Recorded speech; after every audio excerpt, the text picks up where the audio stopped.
Welcome, everyone to the War Room, where everyday struggles meet unstoppable strategies.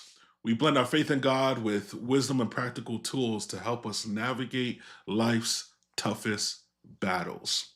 Each episode unpacks real challenges with real solutions, rooted in the belief that the fight is worth it and victory is within reach. Now, ladies and gentlemen, I'm so glad to announce a couple things. First thing first, I'm here in the Washington, D.C. metro area, and it seems like, I'm going to use this word, seems like spring is finally here. Thank you, God. For those who are watching, let me know if you're in one of these colder climates, if you're in the north or northeast. Let me know how you're feeling about this weather change. I'm so excited. Uh, the sun is setting later. There's more daylight. We got warmer weather. I think it got to the 60s today. I can almost come outside without, without a hoodie or a jacket on. Almost. Not, we're not quite ready there. But I'm so glad that spring is here. But speaking of springtime, it reminds me of a text from Isaiah 43:19. It reads, "See, I am doing a new thing. Now it springs up. Do not perceive it. Do you not perceive it? I am making a way in the wilderness and streams in the wasteland."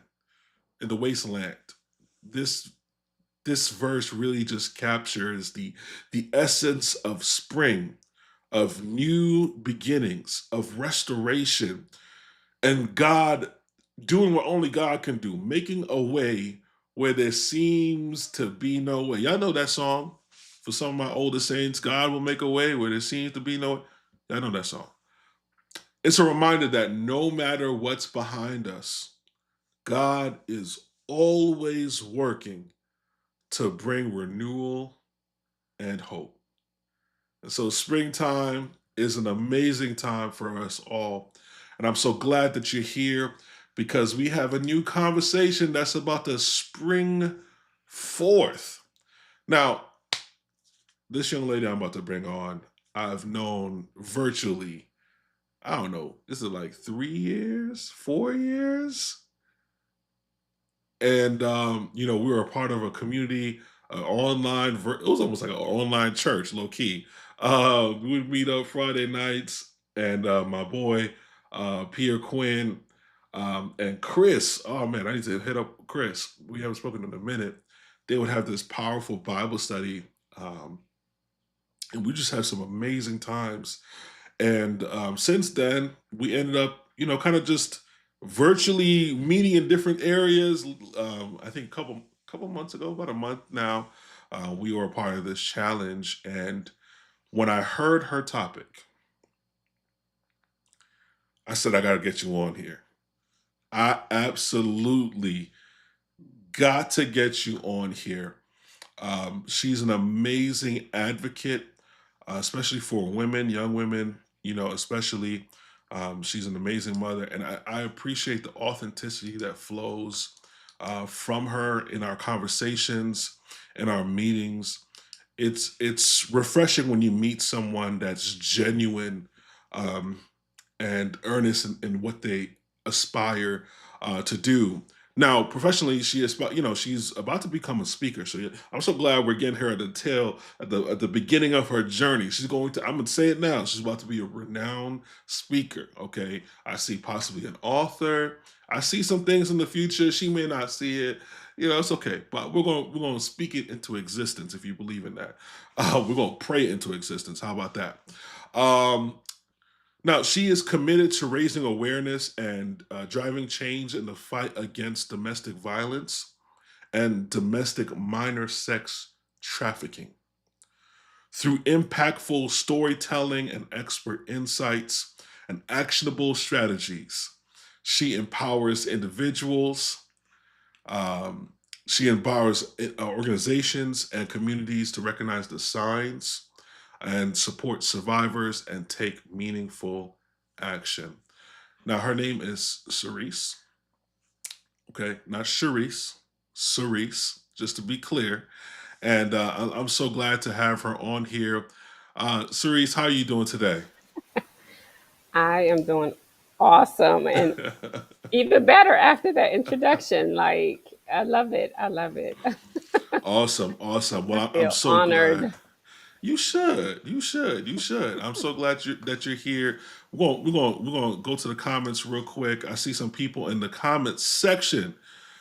Uh oh, Uh-oh. I think you might know Uh-oh. this person right here. I know this person right here. He is one of my favorite people. He Oh messes yeah. with me to no end, but I love him to death. You know what? If I ever came across somebody that disliked Jimmy, I Pastor know. Gibson, I know There's something's something wrong wrong with with him. them. Yeah, Absolutely. exactly, There's exactly. something wrong with them. So glad, so glad. We got Sister Cribs. She's from my church. She gives Okay. one of the best hugs, okay? Her and her Okay. husband are some of the just the best people on this Best planet. huggers. You That's see, it. see what I mean about Pastor Jimmy? He refuses. I don't have a name to him. Okay. I don't have a name. Oh, So that's okay. We're gonna get there. he's corrected you. Okay, curls over CPAs in the chat. Hey, Okay, I was okay. watching her doing her thing. Oh yeah. Oh yeah. Donna's recipe. Come on now. That's right. That's right. Here he goes. Here he goes. Curls. Here we go. Carlos. Carlisa's mom. Carlisa's mom. That's my name. Okay. And, Okay. and he Okay. won't. He won't see. There's no other name for me. So you didn't have to do the correct pronunciation of my name for him. Jimmy is going to do what Jimmy is going to do. I That's love it. okay. That's okay. But we're glad that you're here with us. So glad. So glad. Now, I want to put out a warning sign, right? This might be a heavy topic for some people Hmm. who've experienced, domestic violence or violence in any kind of way. And so, if that is you, I'm okay with you taking a step back. Maybe Hmm. tuning out for a second because this could be triggering. And I don't mean any harm. I think we're here to bring healing. Not I think we're here to bring healing and some solutions to the forefront. But seriously, let me ask you this first question, and I hope I'm not touching. I don't want to get too far in your business here. Um, but why this topic? Why this Why topic? this topic? Yeah. What's the driving force behind this? What brought you to this place? Okay, Pastor, I'm gonna test your Bible knowledge. There's a Bible verse Hmm. about we did go through stuff to keep it to ourselves, right? Okay. Okay. So I am a survivor of Mm, domestic abuse, domestic violence, and honestly, God gave me the passion and the empathy for exploited children, mm, women, abused children and women before I even mm. recognized that I was in an abusive situation. Wow. So I can definitely empathize and understand someone staying in a situation. I can understand victims not knowing that they're victims.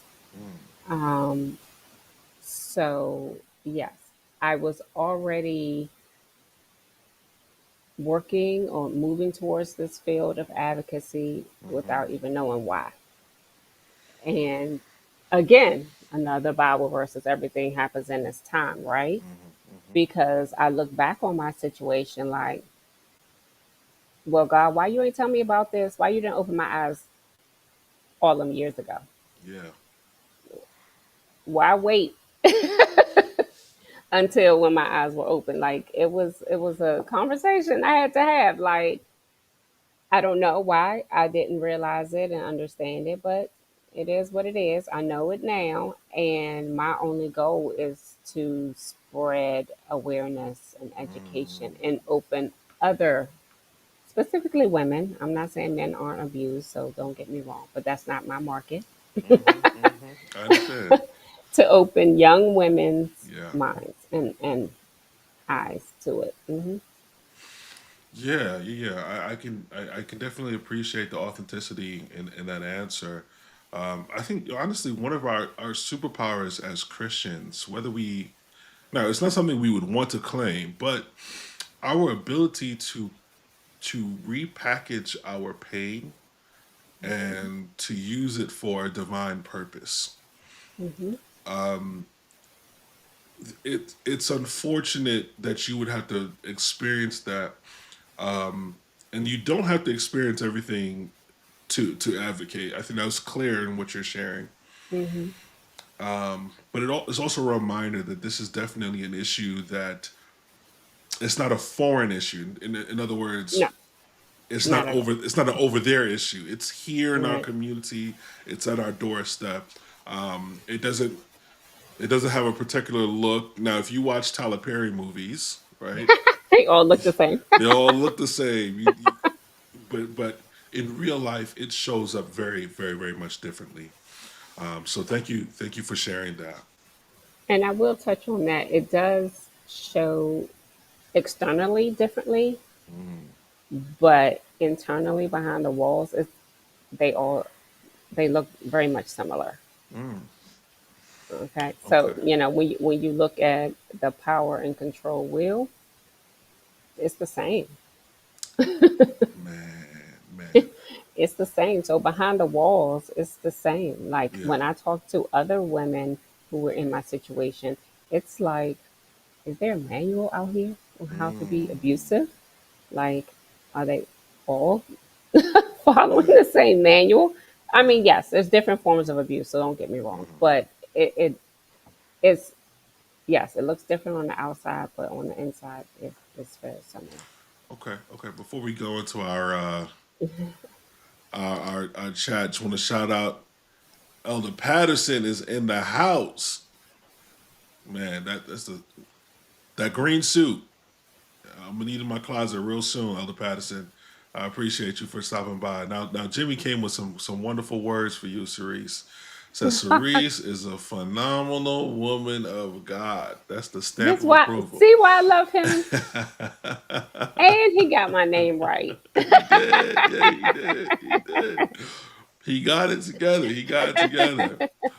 Awesome, awesome, awesome. Well, today, Cerise did us a wonderful favor. She put together a little presentation right here when faith is used as a weapon. And honestly, when I Hmm. saw this topic, it's one of those moments where you got to sit back in your seat a little bit and digest this. Faith as a weapon. Now, we speak of faith as a weapon against the enemy, but you're Right, saying faith as a weapon against God's people. correct. Or Mm, even internally, yeah. like which we'll get into, but I have faith that my prayers are going to change this person.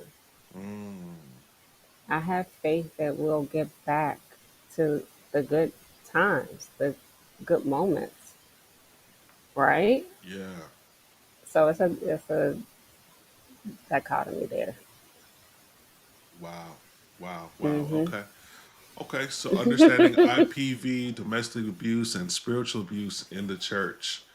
Now you got a little close now. You can talk about it out there, but you're talking about it in here. Oh yeah, oh yeah. I Okay. mean, you know, we could talk about out there all day long, Yeah. Yeah. Yeah. Yeah. but Yeah. we always got to look in the mirror. Mm-hmm. And then the other point is, why are we here? Why is the church here? If we're not here to not only, we come to church to be healed ourselves, but what are we doing for our community? And our community can be in the church and the immediate Outside. community outside the church. Yeah. So, yeah, we're going to look in that mirror. Okay. Okay. Okay. So walk us through what you got for us today.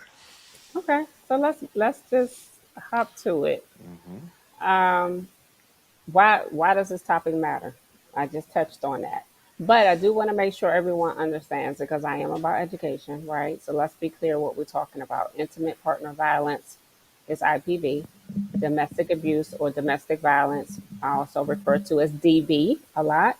The World Health Organization defines that as behavior in a relationship that causes physical, sexual, or psychological harm, including acts of physical aggression, sexual coercion, psychological abuse, and controlling behaviors. So, like I said, there's different forms of abuse. There's physical, emotional, financial, sexual, psychological, Mm. and a third of women and 20% of men reported having had experienced physical violence by intimate partner. And guess where that's a study from? That study is from the Adventists in North America. It was Mm. 1,431 Adventists in North America that participated in that survey. So that's a third of women and 20% of men. So and that's a small portion of Adventists, right? Yeah, yeah, yeah. 1,431 is like one church, right? So, Literally, yeah. so when we and that tracks to the national average. So when we look at the CDC saying more, and I have a typo here, more than 43 million women and 38 million men report emotional or psychological aggression by their intimate partner. Mm. And that number is for past and present. So spouse or partner, because say I break up with my boyfriend or I divorce my husband, if he's still abusing me, it's still considered domestic abuse, even though we're technically not together. So that number, incorporates that. 1 in 4 women, 1 in 10 men in the U.S. have experienced sexual or physical violence and or stalking by their intimate partner. So this is why Mm. the topic matters. It's in our church and it's all around us in our community. And if we are always having these evangelistic events as, our church tries to grow and help people, like if we're not meeting their basic needs, Hmm. like safety, how can we evangelize them? Yeah. And so this is the power and control wheel I was talking about. That is the basis of all forms of abuse. The center is power and control, and it's all these different variations of what they do to gain power and control: emotional abuse, isolation, minimizing. They use children. They very, very often use children, intimidation, coercion, threats, economic abuse. And you and I in the green room was talking about that male privilege. So, yes, again, men can be abused, but there's a a large portion of men who abuse women, and they use that male privilege. That I'm the man of the household. You're Mm. supposed to cook and clean. I'm the man. You're supposed to have sex with me. You're my wife. I'm I'm the man. So it's that male privilege is real. So Mm. anything, like, what are you thinking about those those type of numbers? Let me see. Any comments? We don't have any comments on this as of Okay. yet, but I'm Okay. I'm thinking about this now, right? So a couple things. One, those numbers that you mentioned before, the CDC numbers, specifically within our church, Hmm. are only reports of domestic violence or abuse. What about the unreported? It. Thank you for bringing that up. And this is what I always like to point out. This is what's reported. We know most cases go unreported. I just told you I didn't even realize I was in an Mm. abusive relationship, right? So I can't even imagine how many more there really are. Yeah, yeah, yeah. I know there's a Yeah. perception that, especially if you're close to someone, that you'd be able to tell. Like we always talk about, like, I mean, I should say talk. It is portrayed that you're going to see someone with a black eye one day, and clearly they're going to be in a domestic abuse situation. Hmm. Um, I don't know if I'm skipping ahead. What are the subtle signs So of that? Yeah. um, let's save that for later. Okay. All Because, right. yeah, you might see a black eye. So I'm Okay. not saying you won't, Yeah. Yeah. right? But not always the case. I So, got you. I got you. all right. So let's see. And this is another big thing I wanted to bring up, since this is a church community, Mm-hmm. um, the myths and misconceptions that are passed throughout the church, right? Mm-hmm. What's said from the pulpit, from church members, this is what our abuse victims and survivors hear all the time. Mm-hmm. God hates divorce. When she's in that abusive relationship, and she's trying to reach out for help. She doesn't know what to do. She's at her wits' end. She doesn't feel safe. Nothing is ever right. And she talks to a church member or pastor or elder or deacon, deaconess, and they talk about how God hates divorce. Mm-hmm. I've heard this so many. I heard it personally. You hear from the pulpit, but they never seem to bring up how God hates oppression and injustice. It's always God hates divorce, but he doesn't hate how I'm being treated. I'm confused. So it's that cognitive dissonance where you're struggling and you're going back and forth internally, like, how am I going to get to heaven? Yeah. Right? Yeah. Yeah. Just pray more, forgive and submit. Mm. I can't Okay. even count how many times I heard that. Okay. Just And just pray and we know, submit. right. And we know all of these things are mentioned in the Bible, right? Mm-hmm. But they completely take out the context or the rest of it, right? Mm-hmm. Yes, God wants us to pray. Yes, God wants us to forgive. Yes, God wants us to submit. But God has boundaries also. He has healthy boundaries that He doesn't allow to be crossed, Mm-hmm. but we are supposed to. Okay, suffering is a part of marriage. Carry your cross. So we talking. This is like the religious culture. It's not Mm-hmm. just Adventism, really. And this particular thing, suffering is a part of marriage, right? It's Mm-hmm. not only a religious culture. Like that's in the Black community. Like you really just think this is just. I think you and I was talking about this in the green room, just generationally, like what um, people have gone through in marriages and they just suffer through it because of various reasons, stability or not wanting to start over, and so this is just something that is passed on, Mm-hmm. um, and it's the misconceptions, the myths that just we need to end. Yeah. The abuse is just a marital conflict, not a crisis. That is not true at all. And so the misinterpreting scripture to justify, keeping people in abusive relationships is a significant problem. Okay. Okay. Let me just take a moment. We got some Hmm. comments. Hmm. I'm just gonna highlight them real quick. Curls of a CPA said mercy. Okay. Okay. Oh, Sister Monica Bond. She's in the Zoom room. Okay. Now she says physical abuse is a biblical reason to leave.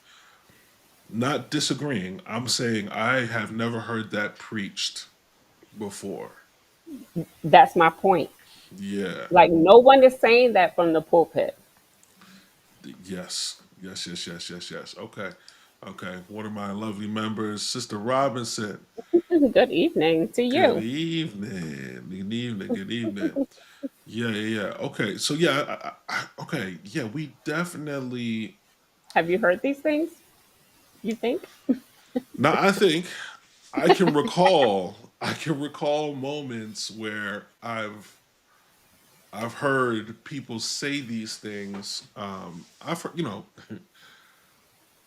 they talk about the three rings. It's a joke, right? The three rings of Mhm. marriage. You got your engagement ring, you got your wedding ring, and then you got suffering, right? Uh, I, uh, uh, I've heard that joke before. I've heard it from more than one person, and I've heard it from preachers. All right. Um, I've also heard of pastors telling people who are in some level of abuse, and one of the things I just recently learned is what do you call it? Stonewalling is a sign of abuse as well, Yes. right? Hmm. So there are a lot of women who are experiencing that, and they're just told to just pray for your husband's heart to be, turned towards you, his affections. I've heard of this happening within our church.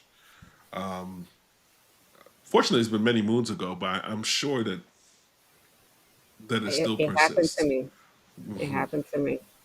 And so, I mean, I was just, my divorce is fairly new. Like, I wasn't divorced when we was in worship plus word. Like, Oh, so yeah. And so you were talking about worship plus word, and that was, I mean, now we're coming up on year 5 after COVID. So yeah, that yeah. really started on COVID. So yeah, it's been like 4 years that Wow. I was officially divorced. But yeah, that's the kind of stuff, stonewalling, silent treatment, it's all abusive. Yeah. And it's all like just pray, just pray. And you think about, I, don't- it's always very interesting, like I said, when they take bits and pieces of the Bible Hmm. and use it. But okay, what about Nebuchadnezzar? Okay.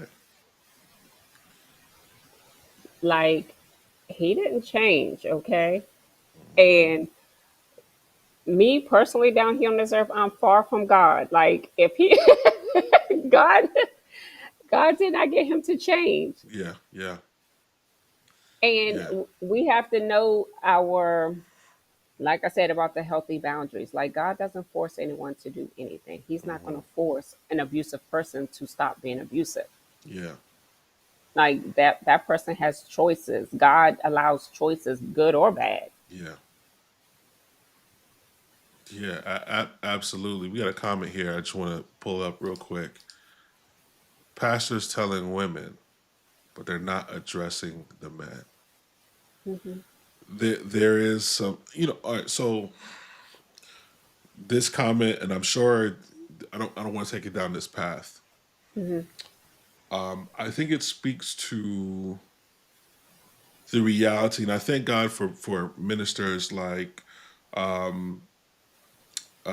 his name just slipped my mind, Myron Emmons, Hmm. who are taking up the responsibility to address men. But for the Hmm. most part, the onus has been put on women to salvage marriages. The weight That's has true. been placed on women to do that, and it's unfair to. That's a lot of weight to carry, right? Shout out to my senior pastor, Pastor Lisa Reed. So I would never recommend. I believe her to stay if they're being hurt by their partner. I absolutely believe Pastor Reed might call it the moving for the moving company for you. Amen. And that So, might be necessary. We'll get to that. Well, yeah, because and what I will say, I feel like I'm not, I have hope for the church. yeah, yeah, I yeah. feel like the younger generation, that's Hmm. you and your counterparts that are coming up, have a different mindset about generational things, Yeah, right? yeah. And so you all have a better mindset. I am also hopeful, which I should have mentioned, because I mean, I was already doing this work, but Hmm. then um, the North Atlantic Division started the whole End It Now division. Mm. And they actually started during COVID time where everybody was online. I remember them doing an online training, End It Now, and it's about ending abuse within the church. So so our church is promoting training on this. And so it started online, and then they realized, well, we're training these people, but we need action, right, within our church. So Hmm. now they only do in-person trainings, and they're promoting um, being certified as an advocate, and whoever is coming being an advocate for their church to get this ball rolling. So I'll get into those type of steps a little later. But Yeah. you have it's growing, Hmm. not fast enough, but it's growing because I felt like I was at this training. It was literally here at our um, conference headquarters, Hmm. not conference, but General the conference. NAD, Oh, yeah, NAD, the NAD. NAD, Okay. Yeah. yeah, in Columbia, Hmm. and I probably was the only person from Maryland. There was like the other people there were from other places, Canada, California, up Mm. like, and I'm like, where are all my people from here? Yeah. Um, Yeah. so like I said, it's growing, but not fast enough. Okay. Okay. End it now. Okay. I Ended didn't know now. about it till just now, so I'm gonna look it up Let's and see. yeah, yeah, yeah. I appreciate you for talking And I'm about it. gonna get so when we get into what we're gonna do, then we're gonna talk about that. Okay. Okay. So this is a discussion point. Like you talked about the signs. Hmm. What does it look like? Um, Behavioral, emotional, and physical signs of abuse. It varies. Like I said, the external part varies, right? So behaviorally, one of the things that the power and control will is that they try to isolate, right? Um, Hmm.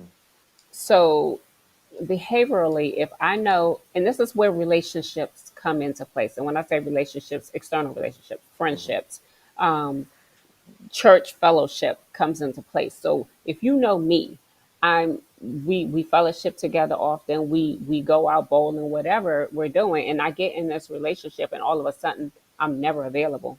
Like that's a behavioral change, right? Hmm. Like I understand you're dating someone, but there should be some time where you're hanging with your friends, or even as a couple hanging out, right?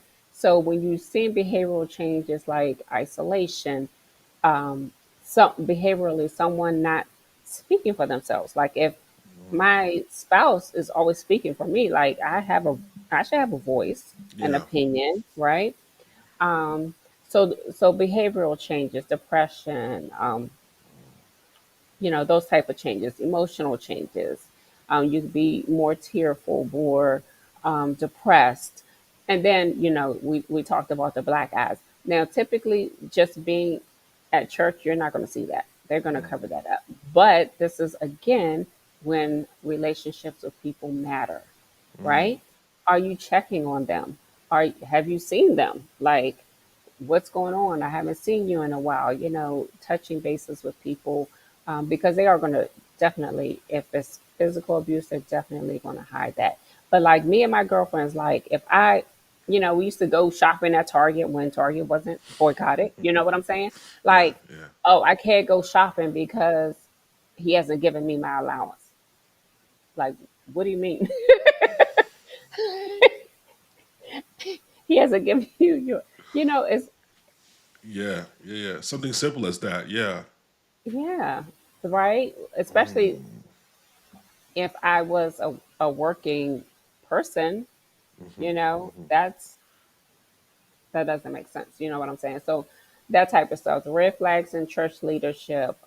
We know church leaders can have issues. They can be controlling, silencing their victims.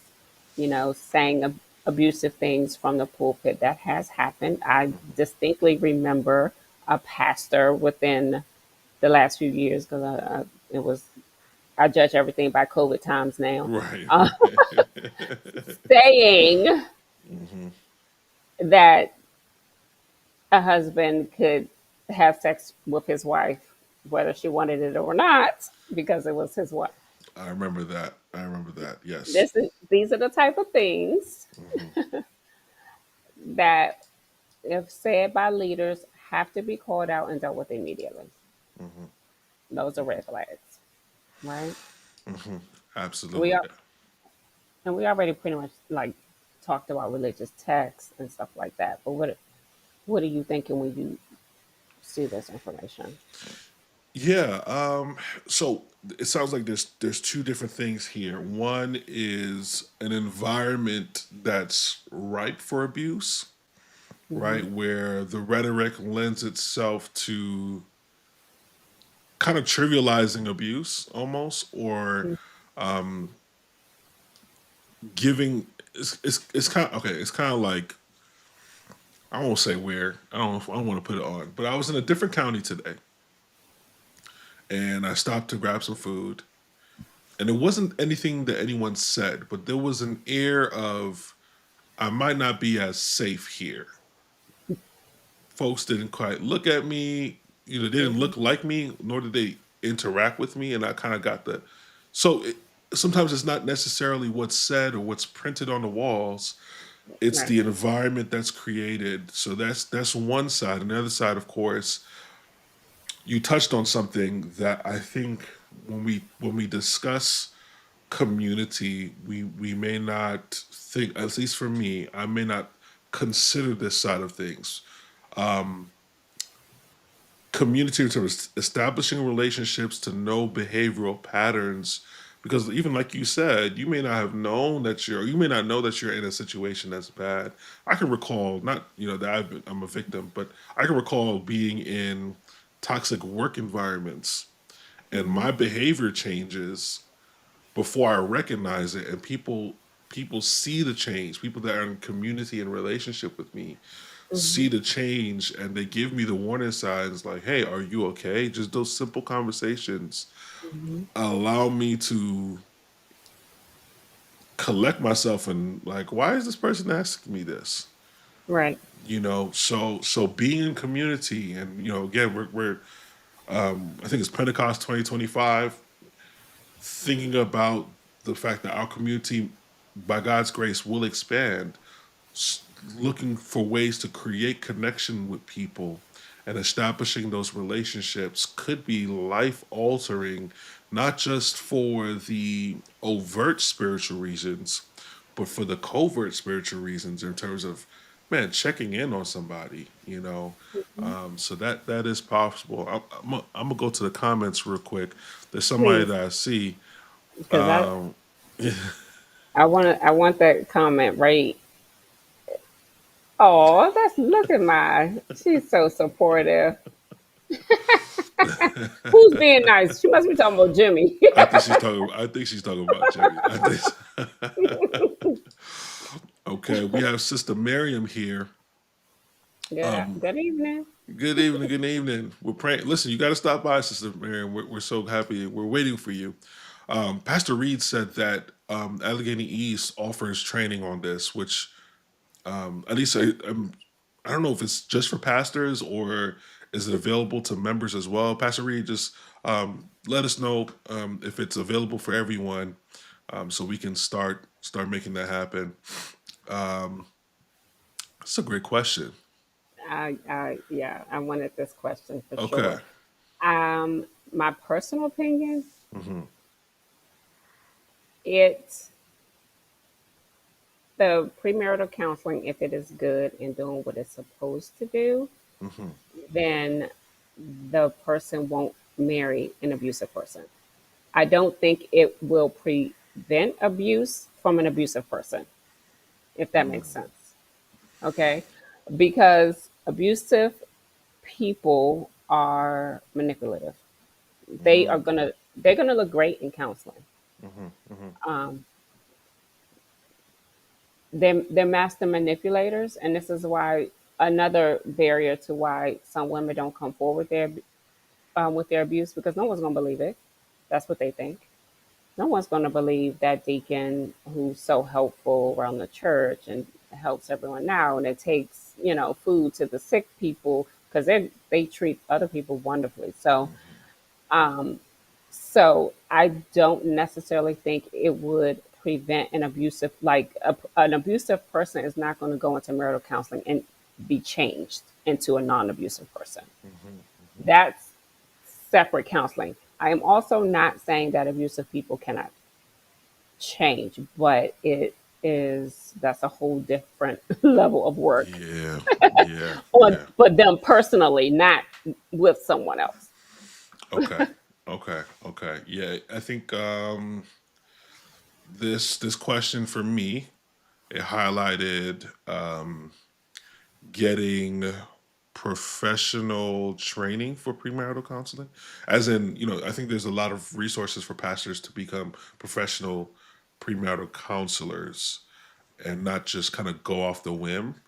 I don't know what's in those training sessions, but I'm hoping that we can help to identify some red flags for sure, especially if it's Mhm. something that's like you mentioned, that patterns have been able to we've been able to recognize patterns enough Mhm. to have the data and to be able to figure out how to figure out what's happening here.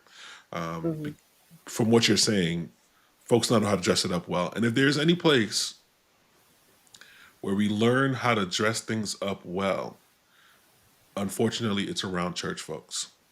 So it is something that we got And to in be the dating and in the at a dating dating. field. Yeah. But if you know what the red flags are to bring up and discuss in counseling, then Hmm. it may point it out to the person. Like, Yes. oh, that really is a red flag. Because typically, you know, we've seen some flags, right? Hmm. But it was brief. Yeah. Yeah. Yeah. And then, of course, they were apologetic and so sweet afterwards, right? So, counseling definitely should happen. And then hopefully those type of red flags can be highlighted. Awesome. Awesome. Awesome. Okay. So Pastor Reed got an answer for us so far. It's available for pastors. So we'd have to figure out how we can get that down to a local level. Um, as Sister Crib said, premarital counseling might raise red flags for the couple. Yeah, this is true. There should be some questions that you have to answer in Mhm. premarital counseling. Okay, okay, great comments. Thank you all. All right. Okay. So, Yeah. how the church could be complicit. Basically, some stuff we've discussed already, like, what's said from the pulpit, right? But silencing victims, believing that IPV doesn't happen in the congregation. Um, you have to understand that it's happening just from the statistical standpoint, it's happening. Hmm. So that is, if you're thinking it's not happening, you're being complicit. Pressuring victims to stay in abusive marriages for, sake of family unity. Don't break up the family. That is another common thing that's always said. And what we all need to realize, if a woman or a man parent is being abused, then the children are being abused. So, and when I say that, everyone always thinks about physical abuse, right? He didn't hit her, he didn't hit the children. Hmm. That is not the only form of abuse, and that is not the only form that leaves scars and damages people Hmm. emotionally, mentally, and spiritually, Yeah. right? Yeah. Yeah. Ultimately, if you're in an abusive relationship, how do you feel that those people in that relationship with God is going to be, or with the church that told them to stay? So, Yeah. protecting abusers, especially in positions of power, we're not stepping down those people who are, you know, saying abusive things or being Hmm. abusive. That's being complicit in failure to provide trauma informed survivor centered support. So, this is something a lot of churches don't have, Hmm. because again, half of us aren't trained in recognizing it or knowing what to do if we have someone make a disclosure that they were abused. So there's no survivor centered support for these people. So if I'm being abused and I see no indication in this church that this is a safe place for me, I'm never going to tell anyone about my abuse. There's no support here. People aren't trauma informed. So if they're not trauma informed, if they're not trained in trauma informed responses, when I disclose to you, that's when you say stuff like, God hates divorce. You know what I mean? That's someone who's not trauma informed. Yeah. Yeah.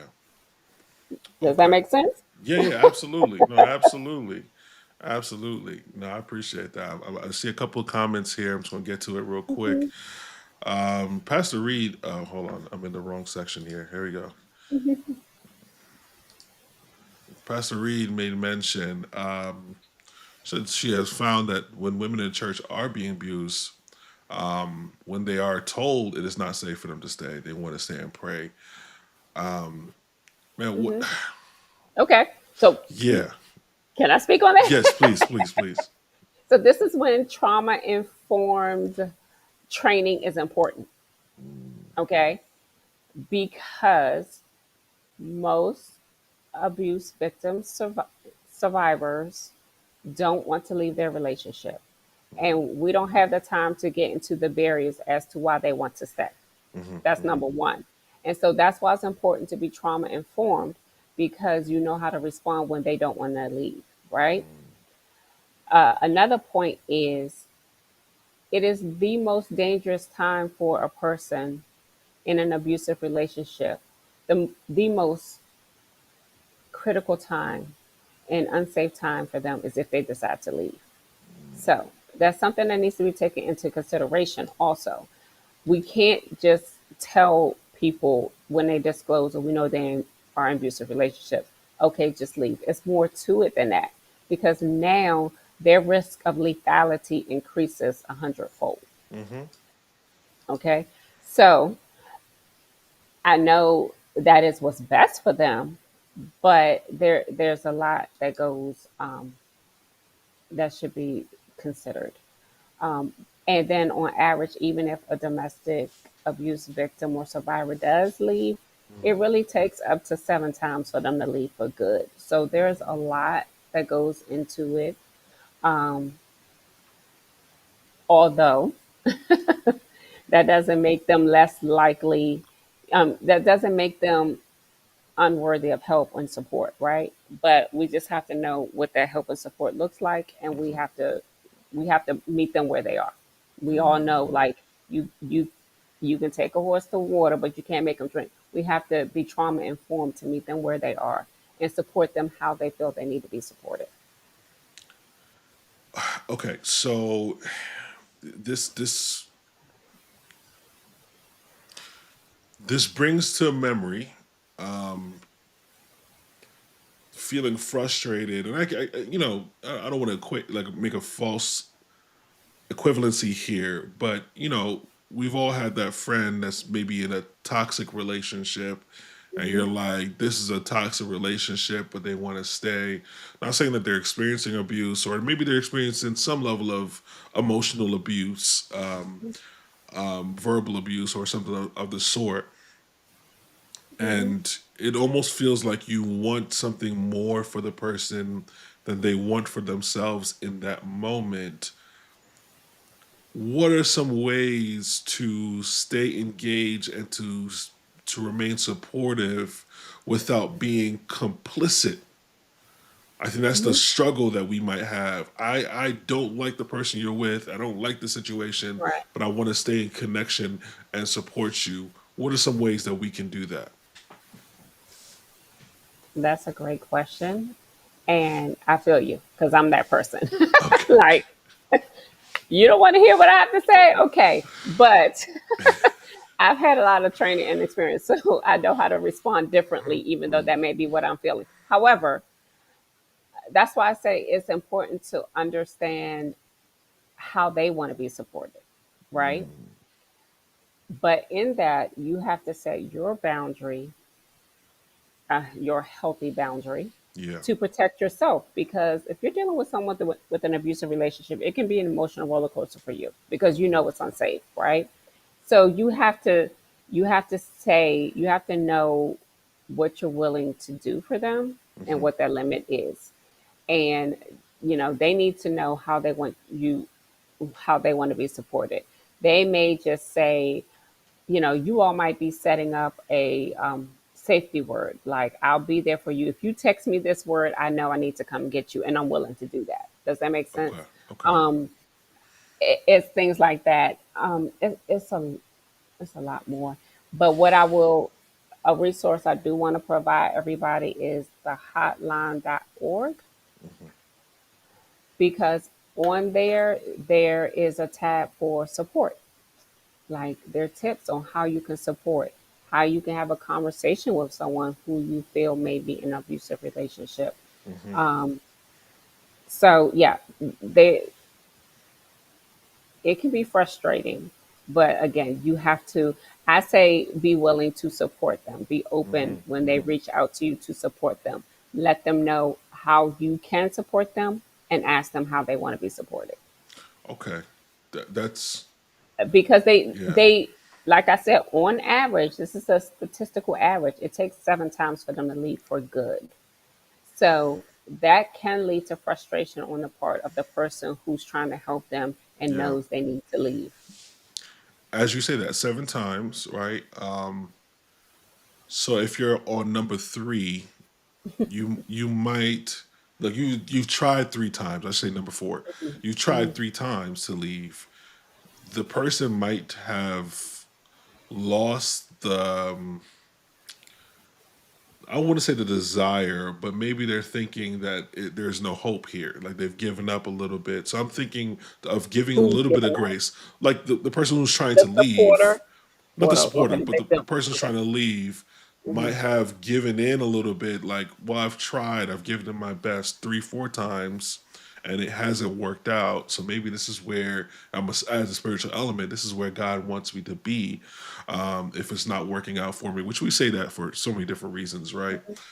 Hmm. I think for me, it touched a special part in my heart, thinking about giving that person some more, extending more grace, establishing my own boundaries, but also letting them know that I'm available. That's some good stuff Hmm. right there. Hmm. There's somebody had a comment here. Good church folks right here. What if they're unequally yoked? I think that's a loaded question. Yeah, it is because I'm not sure. And what does that mean? Yeah, Brother Bill, let I mean, us I know know, man. what it means, Yeah. but in this context, Yeah. Absolutely, absolutely. Let us know a little bit more what you mean by that, brother Bill. All right. because I'm unequally yoked because you're abusive and I'm not. So we already unequally yoked from that standpoint. So just for a little bit more context for you, brother Bill, as you type, are you thinking about your follow up question? Are you saying unequally yoked in terms of they're not of the same faith? Are you like what do you mean specifically by unequally yoked? But Sister Rhonda Covington said sometimes the abused person turns against loved ones who are trying to help them. I think that's along the same vein I was mentioning before. We've seen that Yeah, happening. Yeah, that has happened. And again, I I'm not going to say this 100% of the time, but a lot of times they are turning against loved ones because loved ones can be pushy. Okay, yeah, yeah, you love them. yeah, I want to get you out. This person is not good for you. We coming. We're packing up your stuff. Let's go or whatever. So this is why it's important to be trauma informed in that yeah, aspect. You need to know how they need support, yeah, not how you think they need support. yeah. Yeah. Because my support may be, I can't think of an example right now, but again, like there are a lot of barriers to why someone doesn't leave. I said they use the children, right? Hmm. Hmm. So they may not want to take their children from them, or that person may be threatening to sue them for custody. That person may be the health insurance provider. I have an illness because many abuse victims have illness because there's a lot of health impacts to being in an abusive relationship. Hmm. If I leave, then I don't have health insurance coverage. Um, it's just a lot. So, and we can't cover it all here, but you have to know how they want to be supported. That may mitigate some of that turning against you. Yeah, yeah. There's a lot of logistics in leaving that they have to account for, and it feels like you're already weighing down by this situation and having to deal with the meticulous elements of managing the logistics of life, whether it's insurance or this person might be the financial provider for the home, or just what school am I going to put my kids in, where we going to live. Yeah, there's a lot. This is why we have you on here. I appreciate that. I I would appreciate like to that. get to Pastor Reed's Oh yeah, comment. yeah. Which one? I guess we do this one. and then the next one right after Yeah, that. yeah, yeah, yeah. Agreed. Yes. So typically they go from abusive relationship to abusive relationship. Typically they from an abusive house. They were raised in an abusive house. That's all they know is abuse. So they end up in a relationship with an abusive Abuser. person. So yes, and yes, they need to learn to break the cycle, and yes, they need um, to love themselves. However,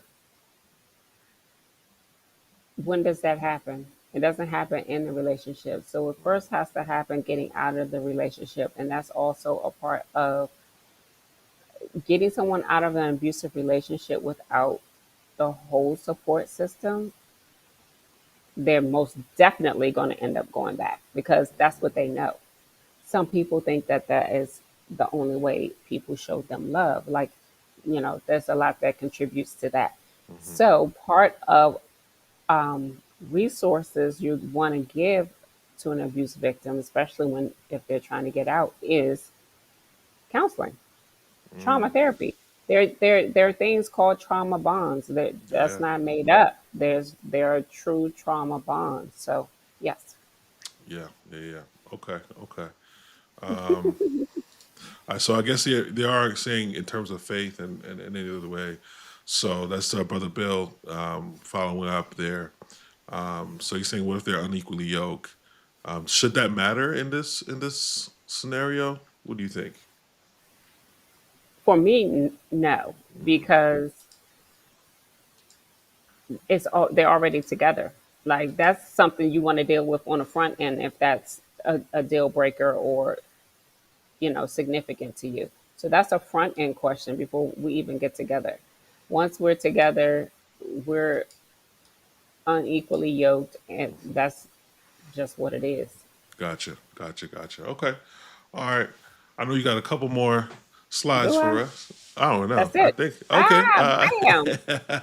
Let's get. What are we going to do? Yeah, yeah, yeah, yeah, yeah. Okay. Because we can't. Again, this is like snippets of dealing with abuse, right? That there's way more. Like the NAD training is 3 days, two and a half. Mm, Okay, so okay. it's 2.5 days. Okay, so Yeah. it's and it's good. It was very good training. So this is just a snippet, but establishing safe spaces and confidential support systems. But that can only happen if you have someone who is working in this role. Like the point of the NAD training, which I didn't know, I just went because I go to all things DV related, right? You promote you doing a DV seminar, I'm going. I want more networking. I want to hear what you have to say, so I go. I didn't know that they the their training trains you to be a certified advocate. So you go back to your church as a certified advocate to start implementing these type of programs. So Okay. establishing safe spaces and confidential support systems, right?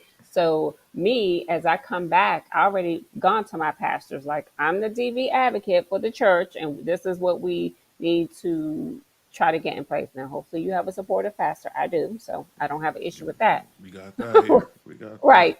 Yeah. So you talk to your pastors and you want to introduce yourself to your church as the DV advocate. So if there are disclosures or are suspected cases, they know who to go to. Now, obviously, you can have more than one advocate in the church, so the more the merrier, right? But that's how you start establishing safe spaces, getting someone trained, confidential support systems, so that someone may feel safe to disclose to you. That kind of stuff happens when trauma informed language is used from the pulpit, right? That the pastor on down are doing the indications that they don't tolerate abuse and they're against abuse, right? That language has to be throughout the church.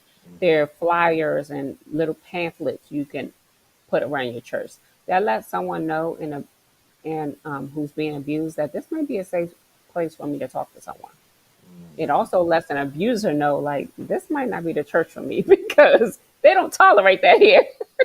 You know what I mean? Believing and listening to the survivors without judgment. That is a big thing. Um, believe what they say, not why haven't you left? That kind of language.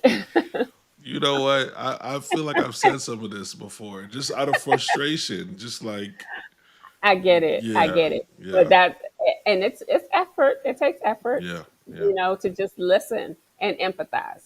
and Partnering with empathize. domestic violence advocates and organizations. That's also something a domestic violence advocate for the church would know and find out what their organizations are in your community that you Mm, all can partner with. yeah. Um, Training the clergy and leaders and trauma informed care, holding abusers accountable, offering practical support. So when we said something, you said Pastor Reed would pack them up and get them out. So when we're talking about practical support, that may be shelter, that may be financial aid, that may be counseling resources. But typically, if you know of the domestic violence resources in your area, they provide those things too. But so that could be part of your practical support, knowing what Hmm. those resources are. If they disclose, like, okay, I can get, like, I've reached out to my community people, like, I need to know who's who in case I get a disclosure. Hmm. Okay, so now that and I think I needed this conversation. Not I think I needed this conversation as well, right? We have a great community service leader, um, but even as a pastor, I'm thinking now we definitely need to be more involved in understanding the resources that are available because I know that there are some folks who deal exclusively with this. Some years back, I was kind of getting into real estate, and I found out there was a lady I met at, man, when Clubhouse was a thing. Talk about COVID. She talked about the fact that she exclusively set up these almost like a transition home Hmm. for people suffering from DV, and all of the security, the levels of security that was needed to keep them protected, sometimes even from themselves, right? Hmm. So knowing that there are people out there who are doing this, there are a lot of resources that are available. You mentioned the hotline, Hmm. and for those who, man, if this conversation is bringing up an emotion, you may not be in the situation, especially if you're not in the situation, but you want to do something about this. We know now, thanks to Cerise, that there's training available. First Church, I don't know if we have one. Pastor Reed would know, and she'll probably tell me on the low who it is. But if we don't have one, maybe we need to start thinking about sending a couple of folks out there so that we can establish First Church as a safe place. Just a little bit, Cerise. I just found out that First Church was actually, I forgot what it's called. It was one of those shelters that were built in case of anything, any natural. Hmm. Is a big placard that I never noticed. I've been there for like 3 years now. I never noticed that. So it would be amazing if that thing would have a double meaning, right? That we're not just safe Right. from natural A bomb. disasters or a bomb or something like that, Right. but that we can be a place of safety as well for those who are going through this horrific situation. Um, and so look at that. See, let me tell you. See, look, watch this right here. Watch this right here. Oh, wrong one again. See that right there? Amen. That's the support you need from the leadership down, and that's super important to have. I told you. And the End It Now campaign, like a lot of their stuff, when I talk about having like pamphlets around and things like that, Hmm. that stuff is free from Advent Source. If you Mm, just pay for shipping and handling. So I thought that was good. They had like an algorithm of like assessing your church to see like where you mm, are. Do you have this stuff? No. Okay, then we need to get this in place. They had an algorithm of if they if someone discloses to you, yes, no, like where you go. So I mean, they have, it's a really good training and they have resources to support any. church member, not just the Okay. pastors. Amazing. Amazing. Okay. I So put anyway. the websites in the chat. Okay. Let me So add this right here. so the hotline.org is the National Domestic Violence Hotline. So it is for anyone, and anyone can use it.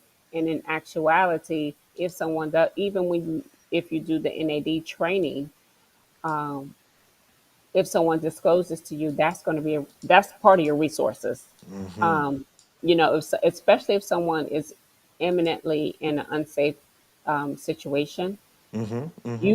you can call the hotline and say, "I'm not safe right now," and they can make a safety plan. Like, so that is an important resource.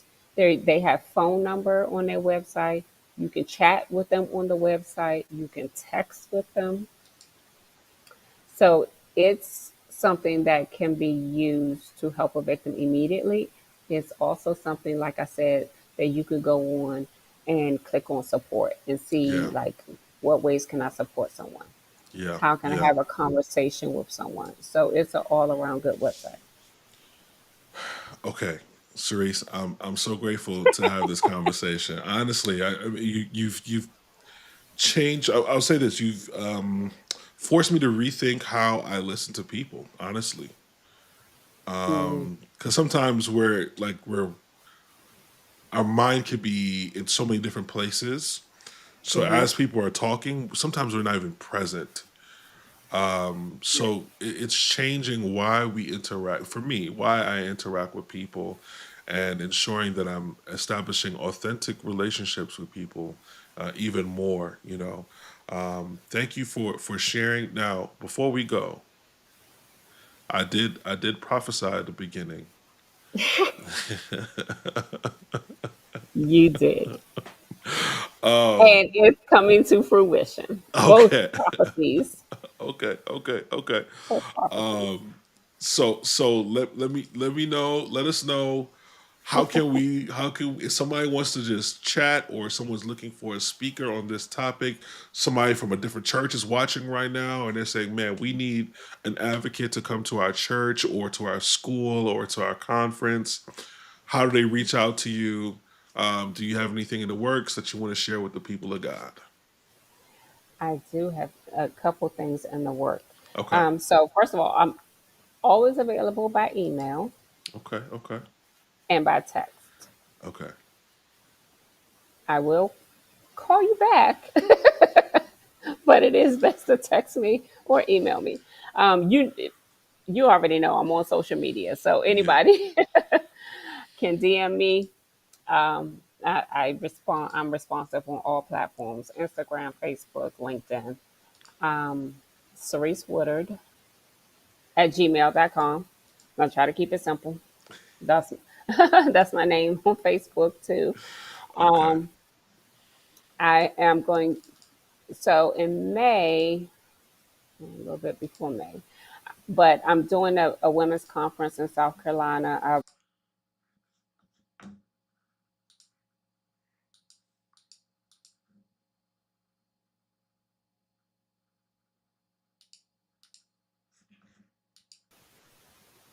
Okay. Am I We're here. muted? We're back. We're Okay. back. We're back. Yeah. Okay. Yeah. Yeah. Sorry about that. Yeah. We're Okay. back. So I am part of an anthology. So I'm writing a chapter in an anthology book about being psychologically incarcerated Mm. due to abuse, right? So Okay. the book, we hoping, let's pray on it that it'll get in the right hands and set some people free, Okay. right? Okay. Open some minds and unlock some minds. Yeah. Um, and so the conference that I'll be at May 8th in South Carolina is the launching point for that book. May 8th, South Carolina. Yes, Got yes. it. Got it. Okay. So we'll be looking out. We'll be looking out. We'll be looking. All right. That I'm sounds good. excited. I'm Yeah. excited for you. I'm excited. No, I didn't know, about the personal elements, hmm and I didn't ask. I don't like to get in people's business like that. I don't need to know. But I'm grateful that you're able to return back to the world life. in spite of what you have gone through, and maybe you're still in the part in that healing Hmm. process. And for all my prayer warriors, those who are in the Zoom room, I see you guys. For those who are online as well, I want you to keep her in prayer. Please. Thank We want to saturate you as you're going through your healing process. you. Hmm. There's no timeline on that, right? And Correct. No. so only the Lord knows, but we know that as long as your hand is in His hands, He will bring you through.